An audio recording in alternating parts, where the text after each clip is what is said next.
کہ سیدنا علی بن ابی طالب کی ایک بیٹی ہے ام کلثوم،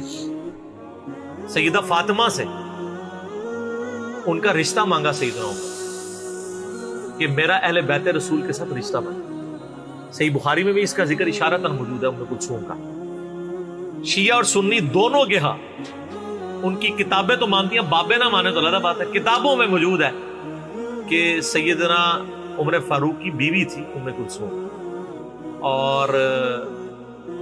سلام اللہ علیہا، اس کی وجہ سے یعنی انہوں نے ایک فخر محسوس کیا کہ میرا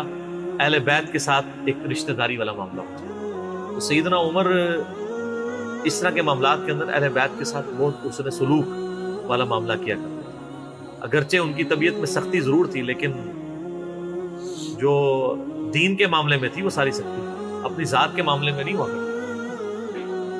صحیح مسلم میں ایک حدیث ہے، اسی پہ میں کنکلوڈ کرتا ہوں کہ سیدنا عمر نے ایک خواب دیکھا کہ مجھے ایک مرغے نے خواب میں ٹھونگے ماری۔ انہوں نے پھر اگلے دن خطبہ دیا، انہوں نے کہا کہ میں نے خواب میں دیکھا ہے کہ اس طرح مجھے ایک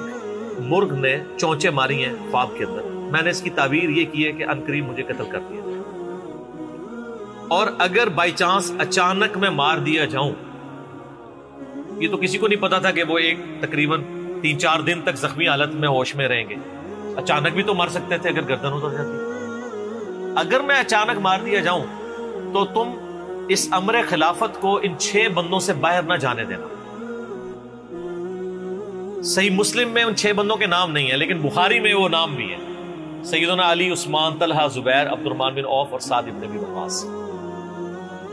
اور انہوں نے کنسنسس کے ساتھ پھر بعد میں سیدنا علی اور عثمان ہی بچ گئے تھے، ان میں ٹائی پڑ گئی تھی تو الٹیمیٹلی پھر حضرت عثمان کو چن لیا گیا۔ تو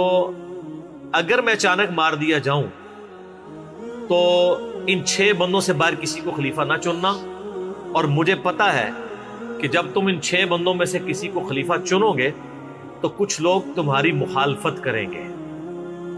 اور یہ وہی لوگ ہیں جن کو میں نے اسلام کی خاطر اپنے ہاتھوں سے مارا ہوا ہے، یعنی وہ لوگ جو بالکل اینڈ پہ مسلمان ہوئے ہیں، جن سے ہم نے غزوہ بدر، خندق، احد لڑی ہوئی ہے، اب یہ اینڈ پہ مسلمان ہوئے ہیں، چونکہ وہاں پہ بھی انہوں نے حکمرانی دیکھی ہوئی ہے تو یہاں پہ بھی ان کی خواہش یہ ہوگی کہ ان میں سے کسی کو خلیفہ چنا جائے۔ تو جب تم دیکھو کہ ایسے لوگ اس خلافت کے دشمن ہیں، ان 6 میں سے کسی بندے کی خلافت کی مخالفت کر رہے ہیں، تو تم سمجھ لینا کہ یہ لوگ اللہ کے دشمن، اور دوسرے الفاظ تو بڑے سخت ہیں، کافر ہیں۔ اب اس کی انجینئرنگ میں نہیں کرتا، وہ پھر کسی اور طرف بات چلی جائے گی۔ آپ میرا ریسرچ پیپر واقعہ کربلا کا حقیقی پس منظر 72 صحیح الاسناد احادیث کی روشنی میں، جس میں میں نے 200 روایتیں اکثر بخاری مسلم سے پیش کی ہیں، اس کے سٹارٹ میں نے حدیث لکھ کے پھر لکھا ہے کہ اب آئندہ صفحات میں آپ کو پتہ چلے گا کہ سیدنا عمر اسلام کا دشمن کن لوگوں کو سمجھتے تھے، اور یہی الفاظ صحیح بخاری میں عبداللہ بن عمر نے بھی استعمال کیے تھے۔ کس کے بارے میں کیے تھے وہ ہمارا اب ریسرچ پیپر، ٹھیک ہے۔